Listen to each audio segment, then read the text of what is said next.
It's Juliet, it's a video challenge. I've kind of lost track where we are. I think today's the day 15 or day 16. I've kind of lost track. And I'm still working on editing the video from the WI, the one I put the teaser out for yesterday.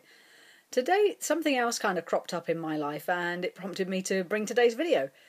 It's the idea of what do we do when our feelings get hurt? And maybe we feel betrayed, or we feel let down, or we feel rejected, or all the other things that we feel.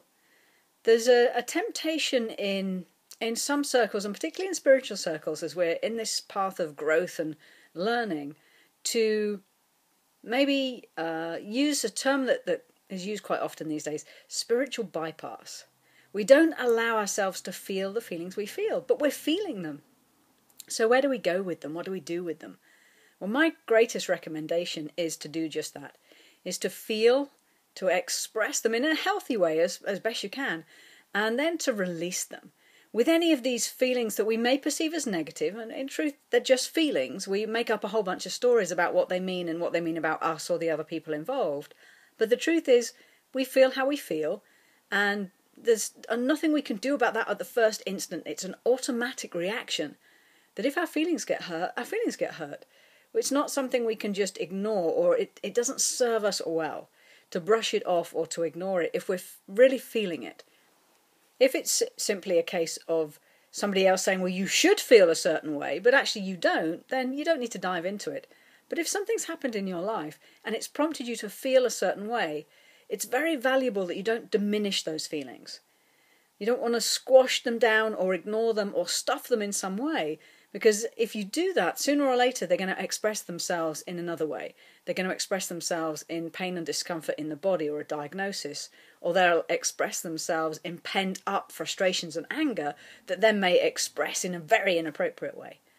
So the best thing to do is to honour how you feel, is to be compassionate and gentle with yourself and recognise, oh, because of this situation, I feel this way.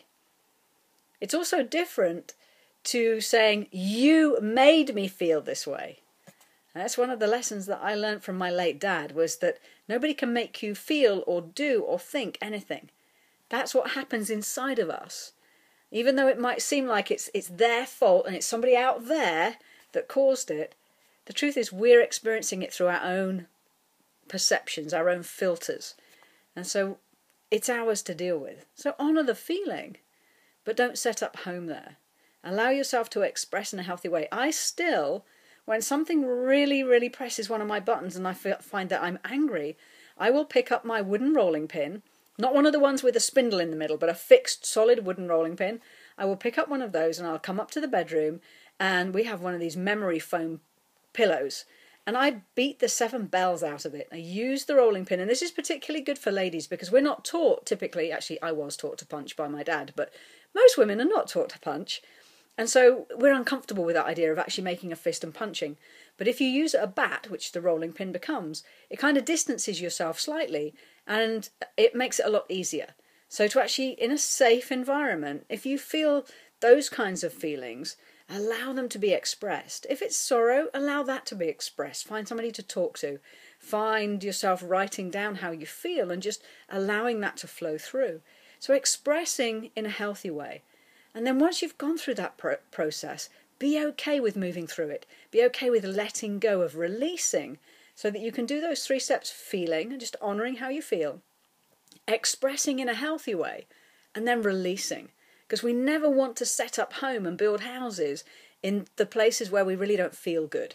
We want to be able to experience them and not stuff them and leave them for a later problem, but rather to deal with them right now and allow ourselves to move through them. And that movement can take days or weeks or years in some situations. There is no right or wrong. There is no good or bad. Your experience is your experience. And depending on the nature of the experience you're having, some of these things are very profound and very significant in our lives. But the way to move through it is to honour that feeling, is to feel the feeling, express it in an appropriate way, because you don't want to catch hold of the person that has been the creator in your experience, has been the person who pressed your buttons. You don't want to get hold of them and be inappropriate or not be impeccable with your word. If you saw one of the 4 agreements conversations, you want to handle that in a healthy way, with non-violent communication, with a presence of being. And talking to somebody who's not involved is probably the best way to do that. Or, as I say, if it's anger, get busy with a rolling pin and go and batter something until it just, eventually you do that, it just becomes kind of amusing at the end of it when you've kind of moved through it. And then let it go. And allow yourself not to rerun and rerun and rerun that experience. Because every time you think about it, it's happening to you. Your mind does not know the difference between something that you're imagining, something you're remembering, or something that's actually happening now. So every time you reimagine, you allow it in your mind again and you allow it to recirculate, your body is responding. And if it's a negative emotion, your heart rate is increasing, your blood pressure is increasing, you're going through all of those feelings and they're having a negative impact in your body. So move through it and then let it go.